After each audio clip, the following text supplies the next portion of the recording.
ที่กำลังเบิ่งหาแอซิดดีๆเขาแนะนำเป็นตัวนี้เลยเด้อค่ะเป็นแอซิดยี่ห้อฮอนด้าของแท้จากประเทศญี่ปุ่นเด้อค่ะหรือว่าท่านไหนที่ว่าเดินบางมื่นครับใครครับมื่นครับเอาตัวนี้ไปซีดลูกค้า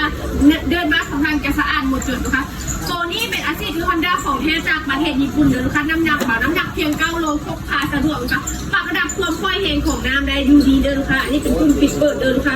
ปักเสียบจะแข็งแรงคุณทานแบบนี้เด้อลูกค้าบ่ต้องยันปักเสียบปอกปักเสียบเลยตัวนี้คุณภาพมั่นใจได้แล้วยี่ห้อฮอนด้าลูกค้าเมื่อก่อนจะมีแบบนี้เด้อลูกค้าอันนี้จะเป็นปืนตัวนี้ไม่ทำประกอบให้แหละเด้อลูกค้าอันนี้จะเป็นกล้องโฟมเด้อลูกค้ากล้องโฟมสำหรับซีดโฟมเด้อลูกค้าใส่โฟมล้างรถเอาใส่นี่เด้อบ่ต้องยันว่าเครื่องสเปรย์ท่านหากว่าใช้น้ำซางน้ำเพื่อเนี่ยเอาตรงนี้ไปใส่เดินค่ะอันนี้เป็นก้านตองเดินค่ะบนตรงยานว่าเครื่องอาซิดของทางกระเทศสายยาว15 เมตรเดินสายตัวนี้ดันน้ำได้แห้งเดินค่ะนี่เป็นสายทรงน้ำออกสายยาว15 เมตรแล้วก็ซีดไก่ได้ถึง15 เมตรเดินอาซิดตัวนี้นะคะอันนี้เป็นสายทรงน้ำเขาเดินเป็นสายยางแบบนี้เดินค่ะนึกถึงสินค้าคุณภาพต้องยี่ห้อฮอนด้าเขาดันเดินค่ะสร้างจากประวัติเดินค่ะสินค้ามันมีจำนวนจำกัดเด้อ